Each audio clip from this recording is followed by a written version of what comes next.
Hi ಎಲ್ಲರಿಗೂ ನಮಸ್ಕಾರ. Welcome back to Pavitra's lifestyle vlog. ಇವತ್ತಿನ ದಿನ ಹೇಗೋಗುತ್ತೆ ನೋಡೋಣ. ಬೆಳಗ್ಗೆ 4 ಗಂಟೆಗೆ ಸ್ಟಾರ್ಟ್ ಆಯಿತು. ಯಾಕೆ ಅಂತಂದರೆ ಫಸ್ಟ್ ಡ್ಯೂಟಿ ಅಂತ ಹೇಳ್ತಾರೆ ಅಥವಾ ಜನರಲ್ ಅಂತ ಹೇಳ್ತಾರೆ. ನನಗೆ ಶಿಫ್ಟ್ ವೈಸ್ ಅಂದರೆ ತುಂಬ ಕನ್ಫ್ಯೂಷನ್. ಸೊ ಇದರಲ್ಲಿ ಏನಂತ ಅಂದರೆ ನನಗೆ 5:15ಗೆ ಒಂದು ಲಂಚ್ ರೆಡಿ ಇರಬೇಕು ಮತ್ತು 6:15ಗೆ ಇನ್ನೊಂದು ಲಂಚ್ ರೆಡಿ ಇರಬೇಕು. ಅಂದರೆ ಒಂದು ನನ್ನ ಹಸ್ಬೆಂಡ್ಗೆ ಒಂದು ನನ್ನ ಮಗಳಿಗೆ. ಸೊ ಅದಕ್ಕೆ ನಾನು ಆದಷ್ಟು ಬೇಗ ಅಂತ ಅಂದರೆ ಬೇಗ 4 ಗಂಟೆ ಅಷ್ಟೊತ್ತಿಗೆ ಎದ್ದು ಎಲ್ಲನೂ ರೆಡಿ ಮಾಡ್ಕೊಳ್ಳೋಕ್ಕೆ ಟ್ರೈ ಮಾಡ್ತೀನಿ. ಸಿಂಪಲ್ ರೆಸಿಪೀಸ್ನ ಆದಷ್ಟು ನಾನು ನೈಟೇ ಏನೇನು ಬೇಕು ಅಂತ ಒಂದು ಲಿಸ್ಟ್ ಬರೆದು ಬಿಡ್ತೀನಿ. ಬೆಳಗ್ಗೆ ಎದ್ದು ಅದನ್ನು ಮಾಡೋದಕ್ಕೆ ಈಸಿ ಆಗುತ್ತೆ. ಇನ್ನು ಜೀರಿಗೆ ನೆನೆ ಹಾಕಿದ್ದೆ, ಸ್ವಲ್ಪ ಜೀರಾ ವಾಟರ್ ಕುಡಿತಾ ಇದ್ದೀನಿ. ಬೆಳಗ್ಗೆ ಎದ್ದು 1 ಲೋಟ ಜೀರಾ ನೀರು ಕುಡಿಯೋದ್ರಿಂದ ಜೀರಿಗೆ ನೀರು ತುಂಬಾ ಬೆನಿಫಿಟ್ಸ್ ಇದೆ. ಬಟ್ ರೆಗ್ಯುಲರಾಗಿ ಫಾಲೋ ಮಾಡಬೇಕು. ನನಗೆ ಇವಾಗಿರುವಂತಹ ಟೆನ್ಷನಲ್ಲಿ ರೆಗ್ಯುಲರಾಗಿ ಫಾಲೋ ಮಾಡೋದು ತುಂಬಾ ಕಷ್ಟ. ಮಾಡೋಣ ಅಂತ ಸ್ಟಾರ್ಟ್ ಮಾಡ್ತೀನಿ, ಸ್ವಲ್ಪ ದಿನಕ್ಕೆ ಮತ್ತೆ ಸ್ಟಾಪ್ ಆಗುತ್ತೆ, ಮತ್ತೆ ಮಾಡಬೇಕು ಅಂತ ಸ್ಟಾರ್ಟ್ ಮಾಡ್ತೀನಿ. ಸೊ ಏನು ಮಾಡೋಕ್ಕಾಗಲ್ಲ, ನಮ್ಮ ಲೈಫ್ ಶೆಡ್ಯೂಲೇ ಹಾಗಿರುತ್ತೆ. ಅಮ್ಮ ಅಂತ ಆದಮೇಲೆ ಅದರಲ್ಲಂತೂ ಪ್ರೀತಮ್ ಅಂತ ಚಿಕ್ಕ ಮಕ್ಕಳಿದ್ದಾರೆ ಅಂದರೆ ಇರೋ ಅಂಥ ಮಕ್ಕಳಿಗೆ ಅಮ್ಮಂದಿರಿಗೆ ಗೊತ್ತಿರುತ್ತೆ. ಇನ್ನು ಈ ಒಂದು ಲೂಪಿಯಾ ಏನಿದೆ, ಕರೆಮಣೆ ಕಾಳು ಅಂತ ಕರಿತೀವಿ, ಅದನ್ನು ನೆನೆ ಹಾಕಿದ್ದೆ. ಆದಷ್ಟು ಮಧ್ಯ ಒಂದೊಂದ್ಸರಿ ಕಾಳುಗಳಲ್ಲಿ ಏನಾದರೂ ಮಾಡ್ತಾಯಿರ್ತೀನಿ ನಾನು ಗ್ರೇವಿ. ಕಾಳು ತಿನ್ನೋದು ತುಂಬ ಒಳ್ಳೇದಲ್ವಾ. ಯಾವಾಗಲೂ ತರಕಾರಿ ಸಾಂಬಾರೇ ಬೇಜಾರಾಗುತ್ತೆ. ನೈಟ್ ಏನಂದರೆ ಗ್ಯಾಸ್ ಲೈಟರ್ ತಂದಿದ್ದರು, ಅದ್ರ ಮೇಲೆ ಸಡನ್ನಾಗಿ ನೋಡಿದ್ರೆ ಪ್ರಗತಿ ನೇಮ್ ಇತ್ತು, ಬ್ರ್ಯಾಂಡ್ ನೇಮ್ ಅನಿಸುತ್ತೆ. ಬಟ್ ಪ್ರಗತಿ ಹೆಸರು ನೋಡಿ ಒಂಥರ ಖುಷಿ ಆಯಿತು ಅಲ್ಲಿ ಮಾರ್ನಿಂಗ್. ಇನ್ನು ರೈಸ್ ಇಡ್ತಾಯಿದ್ದೀನಿ. ರೈಸಿಗೆ ಸ್ವಲ್ಪ ಅರಿಶಿನ ಉಪ್ಪು ಹಾಕಿ ಇಡ್ತಾಯಿದ್ದೀನಿ. ಪ್ರಗತಿಗೆ ಪನ್ನೀರ್ ರೈಸ್ ಮಾಡಿಕೊಡೋಣ ಅಂತ. ಇನ್ನು ಹಸ್ಬೆಂಡ್ಗೆ ಒಂದು ರೈಸು, ಇದಕ್ಕೊಂದು ರೈಸ್ ಬೇಡ ಅಂತ ಹೇಳ್ಬಿಟ್ಟು ಇಬ್ಬರು ಅದನ್ನೇ ಮಾಡಿದೆ. ಅರಿಶಿನ ಅಲ್ವಾ, ಈ ಕೋಲ್ಡ್ ಟೈಮಲ್ಲಿ ಅದು ಸೊ ನಮಗೆ ಇಮ್ಯುನಿಟಿಗೆ ಹೆಲ್ಪ್ ಆಗುತ್ತೆ, ಕಫ ಕೋಲ್ಡ್ ಆಗ್ದಲ್ಲೇ ಇರೋ ಹಾಗೆ ಇರಲಿ ಅಂತ ಹೇಳ್ಬಿಟ್ಟು ಇಬ್ರಿಗೂ ಅದನ್ನೇ ಮಾಡಿಕೊಟ್ಟೆ. ಇನ್ನು ತರಕಾರಿ ಕಟ್ ಮಾಡೋದೆಲ್ಲ ತುಂಬ ಸಿಂಪಲ್ಲಾಗೇ ಇಟ್ಕೊಂಡಿರ್ತೀನಿ. ಈರುಳ್ಳಿ, ಟೊಮೊಟೊ, ಹಸಿರು ಮೆಣಸಿನ್ಕಾಯಿ ಆ ಥರದ್ದು ಏನಾದರೂ ಕಟ್ಟಿಂಗ್ ಇದ್ದರೆ ಮಾತ್ರನೇ. ಟೊಮೊಟೊ ಪ್ಯೂರಿ ಮಾಡ್ಕೊಳ್ತಾ ಇದ್ದೀನಿ ಗ್ರೇವಿಗೆ. ಇನ್ನು ಗ್ರೇವಿ ಮಾಡೋದಕ್ಕೆ ಸ್ವಲ್ಪ ಎಣ್ಣೆ, ಒಂದಿಷ್ಟು ಜೀರಿಗೆ, ಏಲಕ್ಕಿ, ಪಲಾವ್ ಎಲೆ, ಚಕ್ಕೆ, ಒಣಮೆಣಸಿನ್ಕಾಯಿ ಹಾಕ್ಕೊಂಡಿದ್ದೀನಿ. ಅದಕ್ಕೆ ಒಂದು 2 ಈರುಳ್ಳಿಯನ್ನು ಕಟ್ ಮಾಡಿ ಹಾಕ್ಕೊಂಡು, ಶುಂಠಿ ಬೆಳ್ಳುಳ್ಳಿ ಪೇಸ್ಟು, ಕಾಶ್ಮೀರಿ ರೆಡ್ ಚಿಲ್ಲಿ, ಹಾಗೆ ಧನಿಯಾ ಪುಡಿ ಹಾಕ್ಕೊಂಡಿದ್ದೀನಿ. ಇದೆಲ್ಲ ಚೆನ್ನಾಗಿ ಫ್ರೈ ಆಗಬೇಕು. ಚೆನ್ನಾಗಿ ಫ್ರೈ ಆದಮೇಲೆ ಲಾಸ್ಟಲ್ಲಿ ಒಂದು ಸ್ವಲ್ಪ ಟೊಮೊಟೊ ಪ್ಯೂರಿ, ಉಪ್ಪು ಹಾಕಿ ಚೆನ್ನಾಗಿ ಬೇಯಿಸ್ಕೊಬೇಕು. ಒಂದು ಕುದೀತಾ ಇರಲಿ. ಇನ್ನು ತೊಂಡೆಕಾಯಿ ಪಲ್ಯ ಮಾಡ್ಕೊಳ್ಳೋದಕ್ಕೆ ಅದು ಕುದಿಯೋಷ್ಟರಲ್ಲಿ ತೊಂಡೆಕಾಯಿ ಎಲ್ಲ ಕಟ್ ಮಾಡಿಕೊಂಡೆ. ಬೇಯಿಸಿಟ್ಟಿದ್ನಲ್ಲ, ಅದಕ್ಕೂ ಸ್ವಲ್ಪ ಉಪ್ಪು ಅರಿಶಿನ ಹಾಕಿ ಬೇಯಿಸಿದ್ದೆ. ಆ ಕಾಳನ್ನು ಮಿಕ್ಸ್ ಮಾಡಿಕೊಂಡ್ರೆ ಗ್ರೇವಿ ರೆಡಿ ಆಯಿತು. ಇನ್ನು ಪ್ರಗತಿಗೆ ಸ್ವಲ್ಪ ಹಾಲು ಬಿಸಿ ಮಾಡ್ತಾ ಇದೆ. ಗ್ರೇವಿ ಎಲ್ಲ ಚೆನ್ನಾಗಿ ರೆಡಿ ಆದಮೇಲೆ ಸ್ವಲ್ಪ ಮೇಲೆ ಕೊತ್ತಂಬರಿ ಸೊಪ್ಪು ಹಾಕ್ಬಿಟ್ಟು, ಈ ಒಂದು ಬಾಟಲ್ ಏನಿದೆಯಲ್ಲ ತುಂಬ ಚೆನ್ನಾಗಿದೆ, ಬೋರೋಸಿಲ್ ಅವ್ರದ್ದು. ಬಿಸಿ ಹಾಗೇ ಇರುತ್ತೆ. ಅವ್ರು ಮಧ್ಯಾಹ್ನ ಅಥವಾ ಯಾವಾಗ ಊಟ ಮಾಡಿದ್ರೂ ಆ ಗ್ರೇವಿ ಬಿಸಿಯಾಗೇ ಇರುತ್ತೆ. ಹಾಗಾಗಿ ಅದರಲ್ಲಿ ಹಾಕ್ಕೊಡ್ತೀನಿ. ಚಳಿಗಾಲ ಅಲ್ವಾ, ಸ್ವಲ್ಪ ಆರಿದ್ರೂ ಊಟ ಅಷ್ಟು ಟೇಸ್ಟ್ ಅನ್ಸೋದಿಲ್ಲ. ಇನ್ನು ನನ್ನ ಹಸ್ಬೆಂಡ್ಗೆ ಪ್ಯಾಕ್ ಆಗಿ ಅವರು ಹೊರಟರು. ಅದಾದಮೇಲೆ ಪ್ರಗತಿಗೆ ಪನ್ನೀರ್ ರೈಸ್ ಮಾಡ್ತಾಯಿದ್ದೀನಿ. ಅಂದರೆ ಪ್ರಗತಿ ಪ್ರೀತಮ್ ಇಬ್ರಿಗೂ ಒಂದೇ ಬ್ರೇಕ್ಫಾಸ್ಟ್ ಮಾಡಿಬಿಡ್ತೀನಿ, ಅವನಿಗೊಂದು ಅವಳಿಗೊಂದು ಮಾಡೋಕ್ಕಾಗಲ್ಲ ಅಂತ. ಇನ್ನು ಪನ್ನೀರ್ಗೆ ಸ್ವಲ್ಪ ಅರಿಶಿನ, ಪೆಪ್ಪರ್ ಪೌಡರ್ ಹಾಕಿ ಚೆನ್ನಾಗಿ ಮಿಕ್ಸ್ ಮಾಡಿಕೊಂಡು ಅದನ್ನು ಎಣ್ಣೆಯಲ್ಲಿ ಫ್ರೈ ಮಾಡ್ಕೋಬೇಕು. ಈ ಥರ ಸಿಂಪಲ್ ರೈಸ್ ರೆಸಿಪೀಸ್ ತುಂಬ ಟ್ರೈ ಮಾಡ್ತಾ ಇರ್ತೀನಿ. ಯಾಕೆ ಅಂತಂದರೆ ಪ್ರಗತಿಗೆ ಬೇಗ ರೆಸಿಪೀಸ್ ಮಾಡಿಕೊಟ್ಬಿಡ್ಬೇಕು ನಾನು ಅಡುಗೆಗಳನ್ನ. ಯಾಕೆಂದರೆ ಕೆಲವೊಂದ್ಸರಿ ತುಂಬ ಲೇಟ್ ಆಗಿಬಿಡುತ್ತೆ, ಏನು ಮಾಡಬೇಕಂತ ತಲೆನೇ ಓಡೋದಿಲ್ಲ. ಹಾಗಾಗಿ ಎಣ್ಣೆಗೆ ಸ್ವಲ್ಪ ಬೆಳ್ಳುಳ್ಳಿ ಹಾಕ್ಕೊಂಡಿದ್ದೀನಿ, ಈರುಳ್ಳಿ, ಹಸಿರು ಮೆಣಸಿನ್ಕಾಯಿ ಹಾಕಿ ಚೆನ್ನಾಗಿ ಫ್ರೈ ಮಾಡಿ ರೈಸ್ ಮಾಡಿಟ್ಟಿದ್ನಲ್ಲ ಅದನ್ನು ಹಾಕಿದ್ದೀನಿ. ಚಿಲ್ಲಿ ಫ್ಲೇಕ್ಸು, ಆರಿಗ್ಯಾನೋ ಮಿಕ್ಸ್ ಮಾಡಿಬಿಟ್ಟು ಸ್ವಲ್ಪ ಪೆಪ್ಪರ್ ಪೌಡರು ಮತ್ತು ಫ್ರೈ ಮಾಡಿಟ್ಟಿದ್ದಂಥ ಪನ್ನೀರ್ ಮೇಲೆ ಕೊತ್ತಂಬರಿ ಸೊಪ್ಪು ಹಾಕಿಬಿಟ್ರೆ ಈಸಿಯಾಗಿ ಪನ್ನೀರ್ ರೈಸ್ ರೆಡಿ ಆಗುತ್ತೆ. ಟೇಸ್ಟಿಯಾಗಿರುತ್ತೆ, ಮಕ್ಕಳು ಖಂಡಿತ ಇಷ್ಟಪಡ್ತಾರೆ. ಪ್ರೋಟೀನ್ ಜಾಸ್ತಿ ಇರುತ್ತೆ ಪನ್ನೀರಲ್ಲಿ. ಅದೇ ತೊಂಡೆಕಾಯಿ ಪಲ್ಯಗೆ ಸ್ವಲ್ಪ ಸ್ಟ್ರಾಬೆರಿ ಮಿಲ್ಕ್ ಶೇಕ್ ಹಾಕಿ ಪ್ರಗತಿನೂ ಕೂಡ ಡ್ರಾಪ್ ಮಾಡಿ ಬಂದಿದ್ದಾಯಿತು. ಸ್ವಲ್ಪ ನಿದ್ದೆ ಅಂತ ಇದಕ್ಕೆ ಪ್ರೀತಮ್ನ ಮಲಗಿಸ್ಕೊಂಡು ಸ್ವಲ್ಪ ನಿದ್ದೆ ಮಾಡಿ ಒಂದಿಷ್ಟು ಏನಂತಂದರೆ ಬೆಳಗ್ಗೆ ನಾನು ಒಂದು ಜೀರಾ ವಾಟರ್ ಕುಡಿಬೇಕು ಅಂತ ಅಂದ್ಕೊಳ್ತೀನಿ. ರೆಗ್ಯುಲರ್ ಆಗಿ ಫಾಲೋ ಮಾಡಬೇಕು ಅಂತ ಹೇಳಿ ನಂಗೆ ಆಗೋದೇ ಇಲ್ಲ. ಯಾಕೆಂತಂದರೆ ಬೆಳಗ್ಗೆ ಅದನ್ನು ಕುಡಿಯೋಕ್ಕೂ ನನಗೆ ಟೈಮ್ ಸಿಕ್ಕಿಲ್ಲ. ಇಬ್ಬರೂ ಕಳಿಸಿ ಬಂದಮೇಲೆ ಮತ್ತೆ ಬಿಸಿ ಮಾಡಿ ಕುಡಿದಿದ್ದು. ಸೊ ಈ ಥರ ಇರುತ್ತೆ. ಅಮ್ಮ ಅಂತ ಆದಮೇಲೆ ಅಥವಾ ಒಂದಿಷ್ಟು ಜವಾಬ್ದಾರಿ ಅಂತ ಬಂದಮೇಲೆ ಅದು ಸುಮಾರು ಜನಕ್ಕೆ ಅರ್ಥ ಆಗಿರುತ್ತೆ ಹೇಗಿರುತ್ತೆ ಲೈಫ್ ಸ್ಟೈಲ್ ಅಂತ. ಇನ್ನು ಸ್ಕಿನ್ ಕೇರ್ ಮಾಡಬೇಕು ಅಂತಂದರೆ ನಮ್ಗೆ ಅಷ್ಟೊಂದು ಟೈಮ್ ಸಿಗೋದು ಇಲ್ಲ. ಸೊ ಸಿಗೋ ಒಂದಿಷ್ಟು ಟೈಮಲ್ಲಿ ಅಂತಂದರೆ ಸ್ಕಿನ್ ಕೇರ್ ಹೆಂಗಿರಬೇಕು ಅಂತಂದರೆ ಒಂದು 2-3 ಸ್ಟೆಪ್ಪಲ್ಲೇ ಮುಗ್ದೋಗ್ಬೇಕು. ತುಂಬ ಡೀಪಾಗಿ ಕುತ್ಕೊಂಡೆಲ್ಲ ನಾವು ಮಾಡೋಷ್ಟು ನಮಗಿರೋದಿಲ್ಲ. ಹಾಗೆ ಇನ್ನೊಂದೇನೋ ಹೇಳೋಕ್ಕೆ ಇಷ್ಟಪಡ್ತೀನಿ ಅಂತಂದರೆ ಆ ಪ್ರಾಡಕ್ಟ್ ನನ್ನ ಸ್ಕಿನ್ಗೆ ಸೂಟ್ ಆಗುತ್ತಾ, ನನ್ನ ಸ್ಕಿನ್ ಟೈಪ್ ಏನು, ನಾನು ಯಾವುದನ್ನು ಬಳಸಬೇಕು, ನನಗೆ ಎಷ್ಟು ಸೂಕ್ತ, ಅದನ್ನೆಲ್ಲ ನಾನು ಯೋಚನೆ ಮಾಡಿನೇ ಪ್ರಾಡಕ್ಟನ್ನು ಸೆಲೆಕ್ಟ್ ಮಾಡ್ತೀನಿ. ಯಾವುದೇ ಇವಾಗ ಎಷ್ಟೊಂದು ಥರ ಸಿರಮ್ ಬಂದಿದೆ, ಕ್ರೀಮ್ಗಳು ಬಂದಿದೆ. ನಮ್ಮ ಫೇವ್ರೆಟ್ ಯೂಟ್ಯೂಬರ್ ಅಥವಾ ಇನ್ಫ್ಲೂಯೆನ್ಸರ್ ಅಥವಾ ಸೆಲೆಬ್ರಿಟೀಸ್ಗಳು ಏನು ಯೂಸ್ ಮಾಡ್ತಾರೆ ಅಂತ ನೋಡ್ತಿದ್ದಂಗೆ ನಾವು ಹಿಂದೆ ಮುಂದೆ ಯೋಚನೆ ಮಾಡೋದಿಲ್ಲ, ಪ್ರಾಡಕ್ಟನ್ನು ನಾವು ಯೂಸ್ ಮಾಡೋದಕ್ಕೆ ಸ್ಟಾರ್ಟ್ ಮಾಡ್ತೀವಿ. ಸೊ ನಾನು ನಿಮಗೆ ಏನು ಸಜೆಸ್ಟ್ ಮಾಡ್ತೀನಿ ಅಂತಂದರೆ, ನಾನು ಬಳಸೋ ಪ್ರಾಡಕ್ಟನ್ನು ನೀವು ಯೂಸ್ ಮಾಡಿ ಅಂತ ನಾನು ಹೇಳೋದೇ ಇಲ್ಲ. ನಿಮ್ಮ ಸ್ಕಿನ್ ಪ್ರಾಬ್ಲಮ್ ಏನು, ನಿಮ್ಮ ಸ್ಕಿನ್ ಟೈಪ್ ಏನು ಅಂತ ಹೇಳ್ಬಿಟ್ಟು ಒಂದ್ಸರಿ ಡಾಕ್ಟರ್ನ ವಿಸಿಟ್ ಮಾಡಿ ಅದ್ರ ಪ್ರಕಾರ ನೀವು ಪ್ರಾಡಕ್ಟ್ಸನ್ನು ಯೂಸ್ ಮಾಡಿ. ಹಾಗೂ ಗೊತ್ತಾಗಿಲ್ಲ ಅಂದರೆ ಪ್ರಾಡಕ್ಟಲ್ಲಿ ಏನು ಇಂಗ್ರೀಡಿಯೆಂಟ್ಸ್ ಇದೆ, ನನ್ನ ಪ್ರಾಬ್ಲಮ್ ಏನು, ಈ ಇಂಗ್ರೀಡಿಯೆಂಟ್ಸ್ ನನ್ನ ಪ್ರಾಬ್ಲಮ್ಗೆ ಸೊಲ್ಯೂಷನ್ ಆಗುತ್ತಾ ಅಂತ ಒಂದ್ಸರಿ ಯೋಚನೆ ಮಾಡಿ ಪ್ರಾಡಕ್ಟ್ಸನ್ನು ತೊಗೋಬಹುದು. ಅದಕ್ಕೆ ನಾನು ನನ್ನ ಸ್ಕಿನ್ ಕೇರ್ ಅಂದರೆ ನನ್ನ ಸ್ಕಿನ್ ಕೇರ್ ಮಾಡಬೇಕು ಅಂತ ಹೇಳ್ಬಿಟ್ಟು ಆ ಆ್ಯಪ್ ಮುಖಾಂತರ ಮತ್ತು ನನ್ನ ಸ್ಕಿನ್ ಪ್ರಾಬ್ಲಮ್ಸ್ ಏನಿತ್ತು ನನಗೆ ಯಾವ ಥರ ಬೇಕು ಅಂತ ಹೇಳಿ ನಾನು ಒಂದಿಷ್ಟು ಕಿಟ್ಟನ್ನು ತರಿಸಿದ್ದೀನಿ. ಈಗ ನಾನು ಹೊರಗಡೆ ಹೋಗೋದು ಇತ್ತು, ಅದಕ್ಕೆ ನಾನು ಹಂಗೆ ರೆಡಿ ಆಗ್ತಾ ನಿಮಗೂ ಒಂದಿಷ್ಟು ಇನ್ಫಾರ್ಮೇಷನ್ ಕೊಡೋಣ ಅಂತ ಅಂದ್ಕೊಂಡೆ. ಇದು ಕ್ಯೂರ್ ಸ್ಕಿನ್ ಪ್ರಾಡಕ್ಟು. ನಿಮ್ಗೆ ಏನಾದರೂ ಪ್ರಾಡಕ್ಟ್ಸ್ ಬೇಕು ಅಂತಂದರೆ ಒಂದು ಆ್ಯಪ್ ಇರುತ್ತೆ. ಈಗ ನಾನು ಹೇಳ್ದಂಗೆ ನೀವು ಡರ್ಮಟಾಲಜಿಸ್ಟ್ನ ಸಜೆಸ್ಟ್ ಮಾಡಿ ಒಂದು ಒಳ್ಳೆಯ ಕಿಟ್ಟನ್ನು ಬೈ ಮಾಡಿ ಆ ಥರ ಸ್ಕಿನ್ ಕೇರ್ ಮಾಡ್ತೀನಿ ಅಂದರೆ ಅದು ಬೆಸ್ಟ್. ಅದ್ರ ಜೊತೆಗೆ ನಿಮಗೆ ಏನಾದರೂ ನಿಮ್ದು ಆಲ್ರೆಡಿ ಸೆಟ್ ಆಗಿದೆ ಒಂದು ಸ್ಕಿನ್ ಕೇರ್ ರೊಟೀನ್ ಅಂತಂದರೆ ಅದು ಓಕೆ. ಇಲ್ಲ ನಮಗೆ ಡಾಕ್ಟರ್ಸ್ ಹತ್ರ ಹೋಗೋಕ್ಕೆ ಗೊತ್ತಾಗಿಲ್ಲ ಅಂತಂದರೆ ನೀವು ಈ ಥರ ಮನೆಯಲ್ಲೇ ಒಂದು ಫೋನ್ ಮುಖಾಂತರ ಡರ್ಮಟಾಲಜಿಸ್ಟ್ ಹತ್ರ ಕನ್ಸಲ್ಟ್ ಮಾಡಿ ಒಂದು ಕಿಟ್ಟನ್ನು ಕಸ್ಟಮೈಸ್ ಮಾಡಿ ನಿಮ್ಮ ಸ್ಕಿನ್ ಪ್ರಾಬ್ಲಮ್ಸ್ ಏನಿದೆ ಅದಕ್ಕೆ ಕಸ್ಟಮೈಸ್ಡ್ ಕಿಟ್ ಬರುತ್ತೆ. ಸೊ ನಾನಿಲ್ಲಿ ಇವಾಗ ಬಳಸಬೇಕಾಗಿರೋದೇನು ಅಂತಂದರೆ ಫೇಸ್ ವಾಶ್ ಅಷ್ಟೇ, ಡೀಪ್ ಕ್ಲೆನ್ಸ್ ಫೇಸ್ ವಾಶ್ ಇದನ್ನು ಕೊಟ್ಟಿದ್ದಾರೆ. ಸೊ ಇದನ್ನು ನಾನು ಮಾರ್ನಿಂಗ್ ಯೂಸ್ ಮಾಡಬೇಕು ಅಂದರೆ 2 ಟೈಮ್ಸ್. ಅದಾದಮೇಲೆ ಒಂದು ಸನ್ಸ್ಕ್ರೀನ್ ಕಂಪಲ್ಸರಿ, ಯಾಕೆಂತಂದರೆ ಗ್ಲೋಯಿಂಗ್ ಸ್ಕಿನ್ ಬೇಕು ಅಂತಂದರೆ ಸನ್ಸ್ಕ್ರೀನ್ ಯೂಸ್ ಮಾಡೋದು ಒಂದು ಸ್ಟೆಪ್ಪನ್ನು ನೀವು ಖಂಡಿತ ಫಾಲೋ ಮಾಡಿ. ಈ 2 ಸ್ಟೆಪ್ಪು ಸಿಂಪಲ್ ಸ್ಟೆಪ್ಸ್, ಇದ್ರ ಮೇಲೆ ಏನೂ ಇಲ್ಲ. ಇನ್ನು ಸಂಜೆ ಒಂದು 2 ಪ್ರಾಡಕ್ಟ್ ಇದೆ, ಅದು ಆಲ್ಟರ್ನೇಟಿವ್ ಡೇಸಲ್ಲಿ ಯೂಸ್ ಮಾಡಬೇಕು. ಫೇಸ್ ವಾಶ್ 1 ಡೇ ಇದು 1 ಡೇ ಇದು ಆ ಥರ ಯೂಸ್ ಮಾಡೋಕ್ಕೆ ಕೊಟ್ಟಿದ್ದಾರೆ. ಹಾಗೆ ನೀವು ಈ ಒಂದು ನಾನು ಕೇಳಿದ್ದೇನು ಅಂತಂದರೆ ನನಗೆ ಗ್ಲೋಯಿಂಗ್ ಮತ್ತು ಹೆಲ್ದಿ ಸ್ಕಿನ್ ಬೇಕಂತ. ಸೊ ಅದಕ್ಕೆ ನನಗೆ ಈ ಒಂದು ಪ್ರಾಡಕ್ಟನ್ನು ಸಜೆಸ್ಟ್ ಮಾಡಿದ್ರು. ಇದು ಗ್ಲೈಕೋ ಕ್ಲಿಯರ್ ಕ್ರೀಮ್ ಅಂತ ಹೇಳಿಬಿಟ್ಟು. ಈ ಒಂದು ಇಂಗ್ರೀಡಿಯೆಂಟ್ಸ್ ಏನಿದೆಯಲ್ಲ ಇದನ್ನು ನಾನು ಚೆಕ್ ಮಾಡಿ ನನ್ನ ಸ್ಕಿನ್ಗೆ ಬೆಸ್ಟಾ ಇಲ್ವಾ ಅಂತ ನೋಡಿನೇ ನಾನು ಇದನ್ನು ಓಕೆ ಮಾಡಿದ್ದು. ಸೊ ಇದರೊಳಗೆ ಇದೆ ಅಂತಂದರೆ ಅದ್ರ ಜೊತೆ ಗ್ಲೈಕೋಲಿಕ್ ಆ್ಯಸಿಡ್, ನಮಗೆ ಮೇಯ್ನು ಗ್ಲೈಕೋಲಿಕ್ ಆ್ಯಸಿಡ್ ಬಂದುಬಿಟ್ಟು ಡೆಡ್ ಸ್ಕಿನ್ಸ್ ಥರ ಡೆಡ್ ಸ್ಕಿನ್ ಸೆಲ್ಸ್ನ ರಿಮೂವ್ ಮಾಡುತ್ತೆ. ಆಮೇಲೆ ಅಮಿನೋ ಆ್ಯಸಿಡ್ ಇದೆ, ಪ್ರೀಬಯೋಟಿಕ್ಸ್ ಇದೆ. ಸೊ ಇದೆಲ್ಲ ನಮ್ಮ ಸ್ಕಿನ್ನನ್ನು ತುಂಬ ಚೆನ್ನಾಗಿ ಕ್ಲಿಯರ್ ಮಾಡೋದಕ್ಕೆ, ಗ್ಲೋಯಿಂಗ್ ಮಾಡೋದಕ್ಕೆ ಹೆಲ್ಪ್ ಆಗುತ್ತೆ. ಬೇಕಾದರೆ ನಾನು ಸ್ಕ್ರೀನಲ್ಲಿ ಹಾಕ್ತೀನಿ. ಇದನ್ನು ಯೂಸ್ ಮಾಡ್ತಾಯಿದ್ದೀನಿ, ಒಂದು ಹೈಡ್ರೇಷನ್ ಜೆಲ್ ಯೂಸ್ ಮಾಡ್ತಾಯಿದ್ದೀನಿ. ಸೊ ಇದಿಷ್ಟು ನನಗೆ ಕಸ್ಟಮೈಸ್ ಆಗಿ ಬಂದಂತಹ ಕಿಟ್. ಸೊ ನಾವು ಟ್ರೈ ಮಾಡಿದ್ವಿ, ನಮ್ಗೆ ಯಾವುದೇ ರಿಸಲ್ಟ್ ಬಂದಿಲ್ಲ ಅಂತ.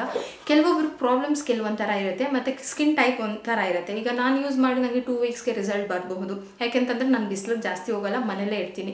ಇನ್ನು ಕೆಲವು ಹೆಣ್ಮಕ್ಳು ಏನು ಮಾಡ್ತಾರೆ ಅಂದರೆ ಜಾಸ್ತಿ ಬಿಸಿಲಿಗೆ ಹೋಗ್ತಾರೆ, ಅವ್ರಿಗೆ ಜಾಸ್ತಿ ಟೈಮ್ ಬೇಕಾಗುತ್ತೆ ಹೀಲ್ ಆಗೋದಕ್ಕೆ. ಸೊ ಅವ್ರಿಗೆ ನಾವು 4 ವೀಕ್ಸ್ ತೊಗೋಬಹುದು. ಇನ್ನು ಕೆಲವು ಹೆಣ್ಮಕ್ಳಿಗೆ ಏನಂದರೆ ಸ್ಕಿನ್ ತುಂಬ ಸೆನ್ಸಿಟಿವ್ ಇರುತ್ತೆ, ಅದು ಹೀಲ್ ಆಗೋದಕ್ಕೆ ಇನ್ನೂ ಟೈಮ್ ತೊಗೊಳ್ಬೋದು. ಸೊ ಈ ಥರ ಒಂದು ಕನ್ಸಿಸ್ಟೆನ್ಸಿಲಿ ಫಾಲೋ ಮಾಡಿ ಇವತ್ತು ಯೂಸ್ ಮಾಡಿ ನಾಳೆ ಬೆಳಗ್ಗೆಗೆ ರಿಸಲ್ಟ್ ಯಾರಿಗೂ ಸಿಗೋದಿಲ್ಲ. ಯಾವುದೇ ಪ್ರಾಡಕ್ಟ್ ಆಗಿರ್ಬೋದು, ಅದು ಏನೇ ಆಗಿರ್ಬೋದು, ಕನ್ಸಿಸ್ಟೆನ್ಸಿಯಾಗಿ ಯೂಸ್ ಮಾಡ್ತಾ ಬಂದ್ರೇ ಅದರದ್ದೊಂದು ರಿಸಲ್ಟ್ ಸಿಗುತ್ತೆ. ನಿಮ್ಗೆ ಏನಾದರೂ ಪ್ರಾಡಕ್ಟ್ ಬೇಕು ಅಂತಂದರೆ ನಾನು ಡಿಸ್ಕ್ರಿಪ್ಷನಲ್ಲಿ ಲಿಂಕ್ ಹಾಕಿರ್ತೀನಿ. ಅದ್ರ ಜೊತೆಗೆ ನಾನೊಂದು ಕೂಪನ್ ಕೋಡ್ ಕೂಡ ನಾನು ಮೆನ್ಷನ್ ಮಾಡಿರ್ತೀನಿ. ಅದನ್ನ ಯೂಸ್ ಮಾಡಿಕೊಂಡ್ರೆ ನಿಮ್ಗೆ ಒಂದಿಷ್ಟು ಡಿಸ್ಕೌಂಟ್ ಕೂಡ ಸಿಗುತ್ತೆ. ಸೊ ಅದರಿಂದ ನಿಮಗೆ ಈ ಪ್ರಾಡಕ್ಟ್ನ ಬೈ ಮಾಡೋದಕ್ಕೆ ಒಂದು ಸಣ್ಣ ಅಮೌಂಟ್ ಕಮ್ಮಿ ಆಗ್ಬೋದು ಅಂತ ನನಗನ್ನಿಸ್ತು.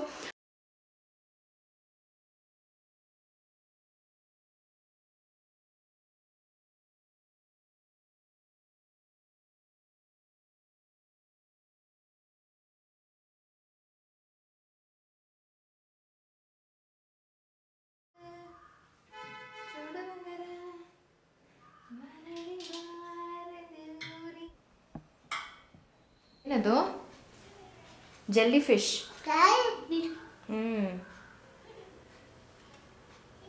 ಕಾಂಗರು. ಲಯನ್.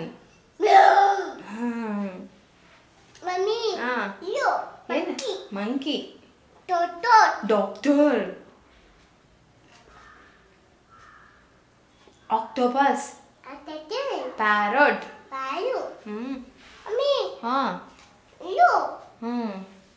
ರ್ಯಾಬಿಟ್. ಹಂಗೆ ಸೌಂಡ್ ಮಾಡುತ್ತಾ? ಹೇಳು ಏನು? ಬೀಟ್ರೋಟ್. ಏನು ಬೇಕು? ಇದು 1 2 3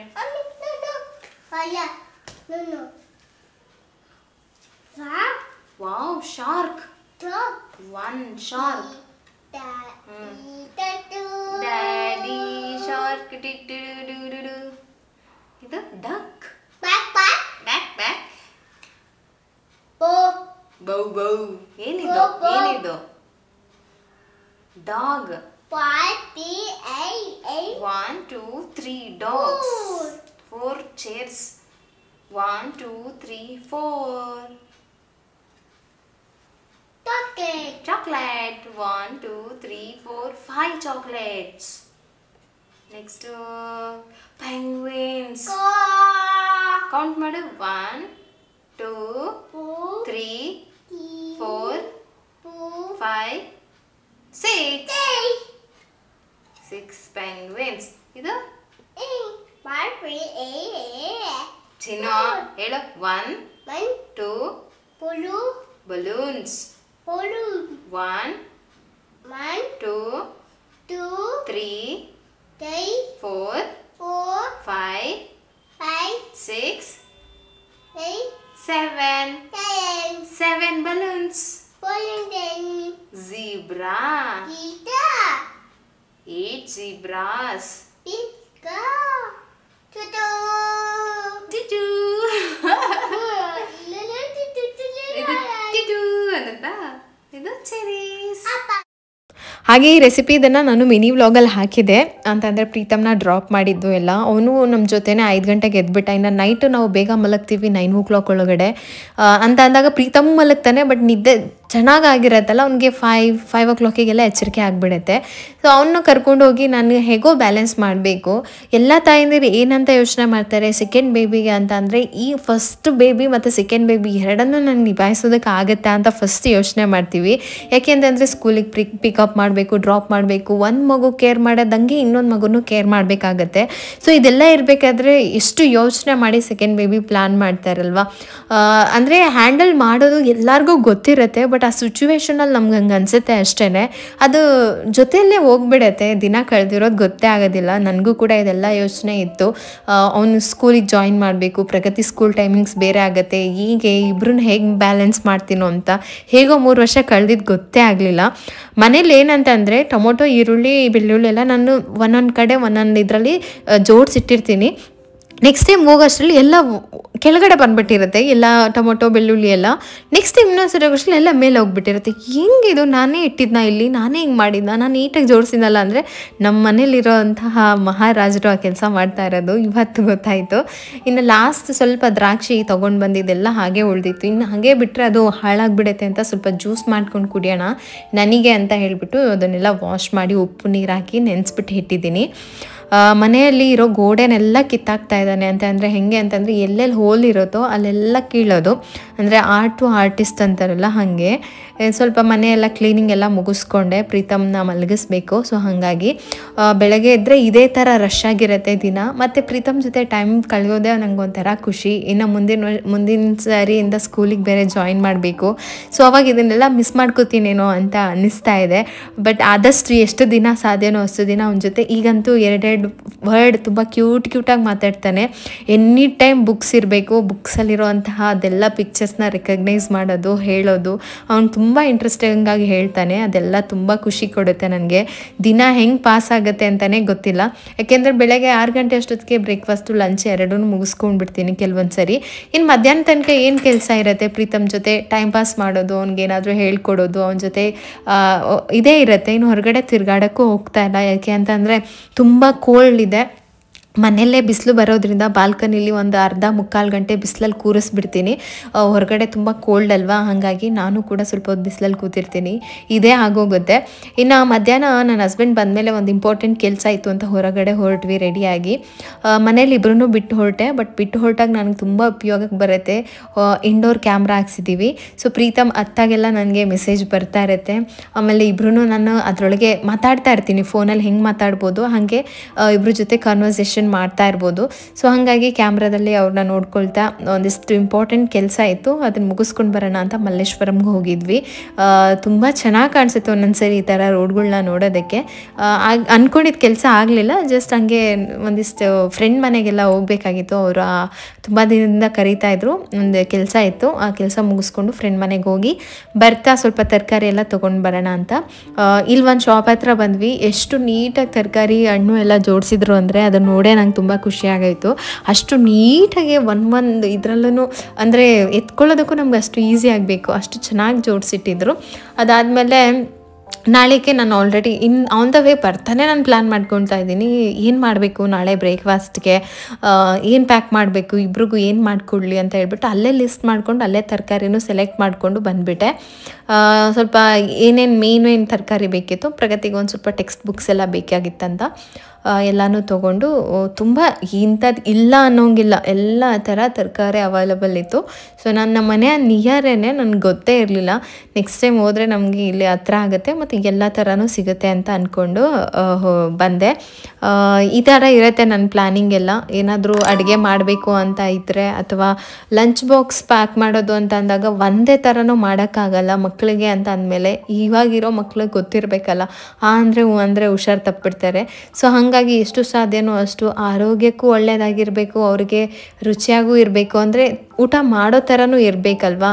ಈಗಂತೂ ಅವ್ರ ಬ್ಯಾಗ್ ವೆಯ್ಟ್ ಚೆಕ್ ಮಾಡಿದ್ರೇ ನಂಗೆ ಭಯ ಆಗುತ್ತೆ. ಪ್ರಗತಿ ಅಷ್ಟು ವೆಯ್ಟ್ ಕ್ಯಾರಿ ಮಾಡ್ಕೊಂಡು ಹೋಗ್ತಾರೆ. ಸೊ ಇದಕ್ಕೆಲ್ಲದಕ್ಕೂ ನಾವು ಏನಾದರೂ ಮಾಡಬೇಕಲ್ವಾ.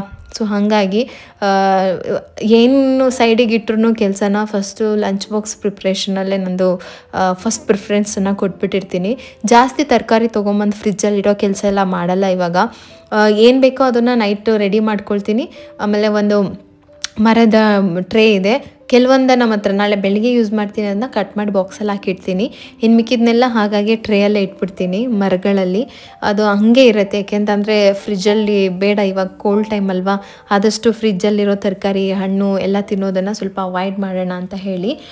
ಹಾಗೆ ಸುಮಾರು ಜನ ಇವಾಗ ಕೋಲ್ಡ್ ಟೈಮು ಆರೆಂಜ್ ಕೊಡಬೇಡಿ, ಗ್ರೇಪ್ಸ್ ಕೊಡಬೇಡಿ, ನೀರಿನಂಶ ಇರುವಂಥ ಯಾವ ತರಕಾರಿನೂ ತಿನ್ನಬಾರ್ದು ಅಂತ ಹೇಳ್ತಾರೆ. ಬಟ್ ನಾನು ಡಿಸ್ಚಾರ್ಜ್ ಆಗಬೇಕಾದ್ರೆ ಡಯಟಿಷಿಯನ್ ಹತ್ರ ಡಾಕ್ಟರ್ ಏನಿದ್ರು ಅವರೇ ನನಗೆ ರೆಕಮೆಂಡ್ ಮಾಡಿದ್ರು, ಪ್ರೀತಮ್ಗೆ ಈ ಥರ ಫ್ರೂಟ್ಸ್ ಎಲ್ಲ ಕೊಡ್ಬೋದು, ಅವ್ನಿಗೆ ಇನ್ನೂ ಇಮ್ಯುನಿಟಿ ಚೆನ್ನಾಗಾಗತ್ತೆ, ಆರೆಂಜ್ ಗ್ರೇಪ್ಸ್ ಎಲ್ಲ ಕೊಡಿ ಏನೂ ಆಗಲ್ಲ ಅಂತ. ಪಚ್ಚ ಬಾಳೆಹಣ್ಣು ಮಾತ್ರ ಅವರು ಬೇಡ ಅಂತ ಹೇಳಿದ್ದು. ಏಲಕ್ಕಿ ಬಾಳೆಹಣ್ಣು ಕೊಡ್ಬೋದು, ಪಚ್ಚ ಬಾಳೆಹಣ್ಣು ಕೊಡಬೇಡಿ, ಹಾಲು ಸ್ವಲ್ಪ ಅವಾಯ್ಡ್ ಮಾಡಿ, 1 ಗ್ಲಾಸ್ ಅಷ್ಟು ಕೊಡಿ, 2 ಟೈಮ್ಸ್ ಕೊಡೋ ಹಂಗಿದ್ರೆ ಅಂತ ಹೇಳಿದರು. ಬಟ್ ಅದೆಲ್ಲ ನೋಡಬೇಕು. ಶುಂಠಿ ಬೆಳ್ಳುಳ್ಳಿ ಪೇಸ್ಟ್ ಎಲ್ಲ ಖಾಲಿಯಾಗಿತ್ತು ಅಂತ ಎಲ್ಲ ರೆಡಿ ಮಾಡಿಕೊಂಡೆ. ಇದು ನೆಕ್ಸ್ಟ್ ಡೇ ಮಾರ್ನಿಂಗ್ ವ್ಲಾಗು. ಬೆಳಗ್ಗೆಗೆ ಏನು ಬ್ರೇಕ್ಫಾಸ್ಟ್ ಮಾಡಿದ್ದೆ ಅಂತ ನಾನು ನಿಮಗೆ ಮಿನಿ ವ್ಲಾಗಲ್ಲಿ ಹಾಕಿದ್ದೀನಿ, ಹಾಗಾಗಿ ಫುಲ್ ವ್ಲಾಗಲ್ಲಿ ಏನೂ ಹಾಕಿಲ್ಲ. ಪ್ರೀತಮ್ನ ಮಾರ್ನಿಂಗ್ ಒಬ್ಬರನ್ನೇ ಬಿಟ್ಟು ಹೋಗ್ತೀರಾ, ಹೇಗಿರ್ತಾನೆ, ಹಂಗೆ ಬಿಟ್ಟು ಹೋಗಬೇಡಿ, ಎದ್ರೆ ಅಳ್ತಾನೆ ಅಂತ ಸುಮಾರು ಜನ ಕಮೆಂಟ್ಸಲ್ಲಿ ಹೇಳ್ತಾ ಇರ್ತೀರಾ. ಸೊ ನಾನು ಯಾವುದನ್ನು ಮುಚ್ಚಿಡೋಕ್ಕಾಗಲ್ಲ. ಈಗ ಡ್ರಾಪ್ ಮಾಡಿದಾಗ ಪ್ರೀತಮ್ ಎಲ್ಲಿ ಅನ್ನೋ ಪ್ರಶ್ನೆ ನೀವೇ ರೈಸ್ ಮಾಡ್ತೀರಾ. ಸೊ ಮನೇಲಿದ್ದಾನೆ ಅಂತ ಅಂದಾಗ ನೀವೇ ಅದಕ್ಕೆ ಇದನ್ನು ಹೇಳ್ತೀರಾ. ಸೊ ನಿಮ್ದೊಂದು ಕನ್ಸರ್ನ್ ನನಗೆ ಅರ್ಥ ಆಗುತ್ತೆ. ಬಟ್ ಎಲ್ಲ ಸೇಫ್ಟಿಯನ್ನು ನಾನು ನೋಡಿಕೊಂಡೇ ಹೋಗೋದು. ಮನೆಯಲ್ಲಿ ಈ ಥರ ಮಕ್ಕಳಿದ್ದಾಗ ಇಂಡೋರ್ ಕ್ಯಾಮ್ರಾ ಹಾಕಿಸ್ಕೊಂಡ್ರೆ ತುಂಬ ಬೆಸ್ಟ್. ಪ್ರಗತಿನ ಡ್ರಾಪ್ ಮಾಡೋಕ್ಕೆ ಹೋಗ್ತಾ ಇದ್ದೀನಿ, ನೀವೇ ನೋಡ್ತಾ ಇರಬೇಕು, ಇನ್ನೂ ಬೆಳಕೇ ಆಗಿಲ್ಲ. ಇಷ್ಟೊತ್ತಿಗಾಗಲೇ ನನ್ನ ಮಕ್ಕಳು ಸ್ಕೂಲಿಗೆ ಹೋಗ್ಬಿಡ್ಬೇಕು. ಅಲ್ಲಿ ಬಸ್ ಬಂತು, ಅಷ್ಟರಲ್ಲಿ ಕ್ಯಾಮ್ರಾ ಚೆಕ್ ಮಾಡ್ತಾನೆ ಇದ್ದೆ. ಪ್ರೀತಮ್ ಎದ್ದು ಸೈಲೆಂಟಾಗಿ ಬಂದು ಅಲ್ಲಿ ನಿಂತ್ಕೊಂಡು ಸ್ವಲ್ಪ ಹುಡುಕ್ತಾ. ನಾನು ಕ್ಯಾಮ್ರಾದಲ್ಲಿ ನೋಡಿ ಟ್ಯಾಪ್ ಟು ಟಾಕ್ ಅಂತ ಇದೆ, ಅಲ್ಲಿ ನಾನು ಆನ್ ಮಾಡಿದ್ರೆ ಅವನ ಜೊತೆ ನಾನು ಮಾತಾಡ್ಬೋದು. ಅವನೇನು ಮಾತಾಡ್ತಾನೋ ನನಗೆ ಕೇಳಿಸುತ್ತೆ. ಪ್ರೀತಮ್ ನಾನು ಇಲ್ಲಿ ವಾಶ್ರೂಮಲ್ಲಿ ಇದ್ದೀನಿ, ಒಂದು 5 ನಿಮಿಷ ಬರ್ತೀನಿ, ಹಾಗೆ ಗೊಂಬೆ ನೋಡ್ತಾ ಇರು ಅಂತ ಏನೋ ಅವನ ಜೊತೆ ಮಾತಾಡ್ತಾನೆ ಮನೆಗೆ ಬಂದೆ. ಸೊ ಇಷ್ಟೇ, ಆರಾಮಾಗಿ ಅವನ್ನ ನಾನು ನಿಭಾಯಿಸ್ಕೊಂಡು ಬಿಡ್ತೀನಿ. ನೋಡಿ ಅವ್ನು ನನ್ನ ಡೋರ್ ಓಪನ್ ಮಾಡಿ ಬಂದಿದ್ದನ್ನ ನೋಡಿದ್ದು. ಇದಿಷ್ಟು ಆಗಿತ್ತು. ಈ ಥರ ನಾನು ಅವನ್ನ ಸೇಫ್ಟಿಯಲ್ಲೇ ಕರ್ಕೊಂಡು ಹೋಗ್ತೀನಿ. ಎದ್ದಿದ್ರೆ ನಾನು ಕರ್ಕೊಂಡು ಹೋಗ್ಬಿಡ್ತೀನಿ. ನನ್ನ ಹತ್ರ ಬೇಬಿ ಕ್ಯಾರಿಯರ್ ಇದೆ, ಅದರೊಳಗೆ ಆರಾಮಾಗಿ ಅವನ್ನ ಕರ್ಕೊಂಡು ಹೋಗ್ತೀನಿ. ಅವ್ನು ಮಲಗಿದ್ರೆ ಡಿಸ್ಟರ್ಬ್ ಮಾಡೋಕ್ಕೆ ಹೋಗಲ್ಲ. ನಾನು ಹಾಗೆ ಕ್ಯಾಮ್ರಾ ಇರುತ್ತೆ, ಚೆಕ್ ಮಾಡ್ತಾ ಹೋಗ್ಬಿಟ್ಟು ಆರಾಮಾಗಿ ಮಾತಾಡ್ಕೊಂಡು ಬರ್ತೀನಿ. ಈ ಥರ ಅಂದರೆ ಟಿ ವಿ ಆನ್ ಮಾಡಿರ್ತೀನಿ ನಾನು, ಏಕೆಂತಂದರೆ ಯಾರೂ ಇಲ್ಲ ಏನೂ ಇಲ್ಲ ಅಂದರೆ ಅವರು ಗಾಬರಿ ಆಗಿಬಿಡ್ತಾರೆ. ಸೊ ಹೀಗೆ ರೂಢಿ ಆದರೆ ಅವ್ನಿಗೆ ಗೊತ್ತಾಗುತ್ತೆ ಅಕ್ಕನ ಬಿಡೋಕ್ಕೆ ಹೋಗಿರ್ತಾರೆ ಎಲ್ಲ ಬರ್ತಾರೆ ಅಂತ. ಸೊ ಅದು ಅಭ್ಯಾಸ ಆಗಲಿ ಅಂತ ಹೇಳಿಬಿಟ್ಟು ಈ ಥರ ಆಪ್ಷನ್ಸ್ ಮಾಡ್ತೀನಿ. ಏನೂ ಮಾಡೋಕ್ಕಾಗಲ್ಲ, ಕೆಲವೊಂದು ಸರಿ ಈ ಥರದ್ದೆಲ್ಲ ಅನಿವಾರ್ಯವಾಗಿ ಮಾಡಲೇಬೇಕು. ಅವ್ರು ಡ್ಯೂಟಿಗೆ ಹೋದ್ಮೇಲೆ ನಾನೇ ಪಿಕಪ್ ಮಾಡಬೇಕು, ನಾನೇ ಡ್ರಾಪ್ ಮಾಡಬೇಕು ಅಂದಾಗ ಏನಾದರೂ ಒಂದು ಮಾಡಲೇಬೇಕಲ್ವ, ಅನಿವಾರ್ಯ ಅದು. ಈಗ ಹೆಂಗೆ ಮಾಡಿದ್ರಿ, ಈಗ ಮಾಡೋಂಗಿಲ್ಲ, ಅದೆಲ್ಲ ನಾವು ಕೇಳೋಂಗೆ ಇಲ್ಲ. ಇನ್ನು ಪ್ರೀತಮ್ದು ಈ ವಾರ್ಡ್ರೋಬ್ದು ಏನಿತ್ತಲ್ಲ ಸ್ಟೋರೇಜ್ ಬಾಕ್ಸ್, ಸುಮಾರು ಜನ ಕೇಳಿದ್ರಿ. ಬಟ್ ನಾನು ತೊಗೊಳ್ತಿದ್ದಂಗೆ ರಿವ್ಯೂ ಕೊಡೋಕ್ಕಾಗಲ್ಲ, ಯಾಕೆ ಒಂದಿನದಲ್ಲಿ ಎಲ್ಲ ತುಂಬ ಚೆನ್ನಾಗೇ ಕಾಣಿಸುತ್ತೆ. ಬಟ್ ಇದು ಸ್ವಲ್ಪ ಪ್ರೈಸ್ ಕೂಡ ಹೈ ಇತ್ತು. ನಾನು ತೊಗೊಂಡು ಬಂದ ತಕ್ಷಣವೇ ಸೂಪರಾಗಿದೆ ತೊಗೋಬೋದು ಅಂತ ಹೇಳೋಕ್ಕಾಗಲ್ಲ ಅಲ್ವಾ. ಅದಕ್ಕೆ ನಾನು ಸುಮಾರು ದಿನ ಆಯಿತು ತೊಗೊಂಡು ಯೂಸ್ ಮಾಡಿದ್ದೀನಿ. ತುಂಬ ಚೆನ್ನಾಗಿದೆ. ಮಕ್ಕಳಿಗೆ ಡೈಲಿ ವೇರ್ ಡ್ರೆಸ್ ಸಿಕ್ಕೋದಕ್ಕೆ ನಿಮ್ಗೇನಾದರೂ ಸ್ಪೇಸ್ ಇಲ್ಲ ಅಥವಾ ಕನ್ವೀನಿಯೆಂಟ್ ಆಗಿಲ್ಲ ಅಂತಂದರೆ ಖಂಡಿತ ಈ ಥರದ್ದು ಯೂಸ್ ಮಾಡ್ಬೋದು. ನಾನು ಅವನಿಗೆ ಈ ಒಂದು ಸ್ಪ್ರೇ ಯೂಸ್ ಮಾಡಿಬಿಟ್ಟು ವೆಟ್ ಟಿಶ್ಯೂಲ್ ಒರೆಸ್ಕೊಂಡ್ಬಿಡ್ತೀನಿ. ಮಕ್ಕಳಲ್ವಾ ಸ್ವಲ್ಪ ತುಂಬಾ ಕೇರ್ಫುಲ್ಲಾಗಿ ಇಟ್ಕೋಬೇಕು ಅವ್ರ ಬಟ್ಟೆ ಅವರಿದು ಎಷ್ಟು ಕೇರ್ಫುಲ್ಲಾಗಿ ನೋಡಿಕೊಂಡ್ರು ಕಮ್ಮಿನೇ ಒಂದೊಂದ್ಸರಿ ಹುಷಾರು ತಪ್ಪಿದಾಗ ಅದಕ್ಕೆಲ್ಲ ಕ್ಲೀನ್ ಮಾಡ್ಕೊಳ್ತಾ ಇದೆ. ತುಂಬಾ ಒಂಥರ ಡಸ್ಟೆಲ್ಲ ತುಂಬಿದಂಗೆ ಅನಿಸ್ತಾ ಇತ್ತು. ಕ್ಲೋಸ್ ಮಾಡಿದ್ರು ಲೈಟಾಗಿ ಡಸ್ಟಿಂಗ್ ಎಲ್ಲ ಆಗಿತ್ತು, ಡಸ್ಟ್ ಆಗಿತ್ತು ಅಂತ ಹೇಳ್ಬಿಟ್ಟು ಅದನ್ನೆಲ್ಲ ಕ್ಲೀನ್ ಮಾಡ್ಕೊಳ್ತಾ ಇದ್ದೆ. ಇನ್ನು ಬಟ್ಟೆ ಎಲ್ಲ ಮರ್ಚಿಡೋದಿತ್ತು, ನೀಟಾಗಿ ಮರ್ಚಿಟ್ಟಿರ್ತೀನಿ. ಬಟ್ ಇನ್ನೊಂದು ವಾರಕ್ಕೆಲ್ಲ ಮತ್ತೆ ಹಾಗೆ ಆಗಿರುತ್ತೆ. ಐರನ್ ಮಾಡೋದೆಲ್ಲ ಇತ್ತು, ಬಟ್ ಇವತ್ತು ಐರನ್ ಮಾಡೋಕ್ಕಾಗಲಿಲ್ಲ. ಬಾಕ್ಸ್ ತುಂಬಾ ಚೆನ್ನಾಗಿದೆ. ನೀವೇನಾದರೂ ತೊಗೊಳ್ತೀನಿ ಅಂತಂದರೆ ನಮ್ಗೆ ಅವಶ್ಯಕತೆ ಇದೆ, ಈ ಥರ ಬಟ್ಟೆಗಳನ್ನ ಇಡೋದಕ್ಕೆ ಜಾಗ ಇಲ್ಲ ಅಂತ ಅಂದಾಗ ಖಂಡಿತ ತೊಗೋಬೋದು. ವರ್ತ್ ಇದೆ ಅಂತ ಅನ್ನಿಸ್ತು. ಕ್ವಾಲಿಟಿ ತುಂಬ ಚೆನ್ನಾಗಿದೆ. ಆ ಥರ ಏನೋ ಹಿಂಗೆ ಅಂದರೆ ಮುರಿದೋಗುತ್ತೆ ಅಥವಾ ಹಿಂಗೆ ಜಾಸ್ತಿ ಯೂಸ್ ಮಾಡೋಕ್ಕಾಗಲ್ಲ ಆ ಥರ ಏನೂ ಇಲ್ಲ. ಮಟೀರಿಯಲ್ ನಾನು ತೊಗೊಂಡು 1 ಮಂತ್ ಮೇಲಾಯಿತು. ಸೊ ಯೂಸ್ ಮಾಡ್ತಾಯಿದ್ದೀನಿ. ಇಲ್ಲಿ ಮ್ಯಾಗ್ನೆಟ್ ಇರುತ್ತೆ, ಡೋರ್ ಕ್ಲೋಸ್ ಮಾಡಿದಾಗ ಆ ಮ್ಯಾಗ್ನೆಟಿಗೆ ಹಿಂಗೆ ಕಚ್ಚಿಸಿದ್ರೆ ಅಂಟ್ಕೊಳ್ಳುತ್ತೆ. ಹ್ಯಾಂಡಲ್ ಕೂಡ ತುಂಬ ಚೆನ್ನಾಗಿದೆ. ನೋಡೋದಕ್ಕೆ ತುಂಬ ಡೀಸೆಂಟಾಗಿ ಕಾಣಿಸುತ್ತೆ. ರೂಮಿಗೆ ಒಂದು ಲುಕ್ ಬರುತ್ತೆ. ಏನೋ ಮೆಸ್ಸಿ ಅಂತ ಅನಿಸಲ್ಲ ನೋಡಿದ್ರೆ. ಈ ಥರ ಏನಾದರೂ ಸಣ್ಣ ಪುಟ್ಟ ಏನಾದರೂ ಇಟ್ಕೊಳ್ಳೋಕ್ಕೂ ಕೂಡ, ಬುಕ್ಸ್ ಸ್ಟೋರ್ ಮಾಡೋದಕ್ಕೂ, ಬುಕ್ಸ್ ರ್ಯಾಕ್ ಥರ ಕೂಡ ನೀವು ಆರಾಮಾಗಿ ಯೂಸ್ ಮಾಡ್ಕೋಬೋದು. ಮಕ್ಕಳಿಗೆ ಸ್ಕೂಲ್ಗೊಂದು ಮಗುಗೆ ಸ್ಕೂಲ್ದು ಆಕ್ಸೆಸರೀಸ್ ಎಲ್ಲ ಇಟ್ಕೊಂಬಿಡ್ಬೋದು. ಇನ್ನು ಮೇಲ್ಗಡೆ ನಾನು ಅವನ ಸ್ಕಿನ್ ಕೇರ್ ಎಲ್ಲ ಯೂಸ್ ಮಾಡೋದನ್ನು ಯೂಸ್ ಮಾಡ್ತೀನಿ. ಇನ್ನು ಅವನಿಗೆ ಅಂತ ಒಂದು ಕ್ಯೂಟಾಗಿರೋ ಲಿಟಲ್ ಕೋಂಬ್ ಇಟ್ಕೊಂಡಿರ್ತೀನಿ, ಚಿಕ್ಕದಾಗಿ ಚೆನ್ನಾಗಿತ್ತು ಅಂತ ಹೇಳಿ. ಇದನ್ನು ಕೂಡ ಅಲ್ಲೇ ಇಟ್ಟಿರ್ತೀನಿ. ರೂಮ್ ಫ್ರೆಶ್ನರ್ ಕೂಡ ಅಲ್ಲೇ ಇಡ್ತೀನಿ. ಇದಿಷ್ಟು ಈ ಒಂದು ಸ್ಟೋರೇಜ್ ಬಾಕ್ಸ್ ಬಗ್ಗೆ ನೀವು ಕೇಳಿದ್ರಿ. ಈ ವಿಡಿಯೋದಲ್ಲಿ ನಾನು ಡಿಸ್ಕ್ರಿಪ್ಷನಲ್ಲಿ ಈ ಒಂದು ಪ್ರಾಡಕ್ಟ್ ಲಿಂಕನ್ನು ಕಂಪಲ್ಸರಿ ಹಾಕಿರ್ತೀನಿ. ಅವಶ್ಯಕತೆ ಇದೆ ಅಂತಂದರೆ ವರ್ತ್ ಅನಿಸಿದ್ರೆ ತೊಗೊಳ್ಳಿ. ಯಾಕೆಂದರೆ ಸ್ವಲ್ಪ ಪ್ರೈಸ್ ಹೈ ಇತ್ತಲ್ಲ, ಅದಕ್ಕೋಸ್ಕರ.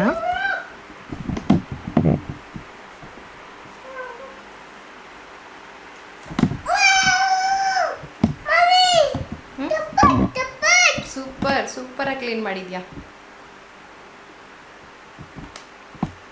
ಸಾಕು, ಅದು ಡಸ್ಟ್ಬಿನ್ನಿಗೆ ಹಾಕಬೇಕು. ಓಕೆ,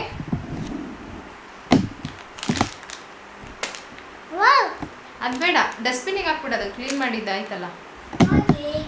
ಓಕೆ,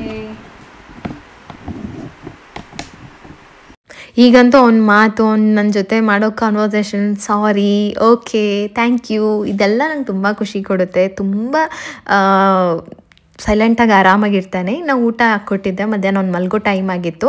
ಬಿಸಿಲಿತ್ತಲ್ಲ, ಆದಷ್ಟು ಬಿಸಿಲನ್ನ ನಾನು ವೇಸ್ಟೇ ಮಾಡೋದಿಲ್ಲ. ನಮ್ಮ ಮನೆ ವಿಂಡೋದಲ್ಲಿ ಬಿಸಿಲು ಬಂದರೆ ಅದನ್ನು ಎಷ್ಟು ಸಾಧ್ಯನೋ ಅಷ್ಟು ಉಪಯೋಗಿಸ್ಕೊಳ್ಳೋಕೆ ಟ್ರೈ ಮಾಡ್ತಾ ಇರ್ತೀನಿ. ಪ್ರಗತಿನೂ ಕೂಡ ಸ್ಕೂಲಿಂದ ಬಂದಾಯಿತು, ಮಲಗಿಸೋದಕ್ಕೆಲ್ಲ ರೆಡಿ ಮಾಡ್ತಾ ಇದ್ದೆ.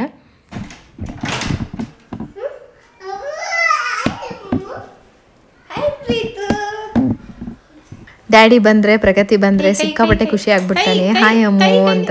ಸೊ ಅವ್ನ ಖುಷಿ ನೋಡೋದೇ ಒಂಥರ ಸಂತೋಷ. ಸೊ ಇವತ್ತಿನ ವ್ಲಾಗ್ನ ಕೂಡ ಇಲ್ಲೇ ಎಂಡ್ ಮಾಡ್ತಾ ಇದ್ದೀನಿ. ಇನ್ನೊಂದು ವ್ಲಾಗಲ್ಲಿ ಮತ್ತೆ ಸಿಗ್ತೀನಿ. ಈ ವ್ಲಾಗ್ ಇಷ್ಟ ಆದರೆ ಲೈಕ್ ಮಾಡಿ.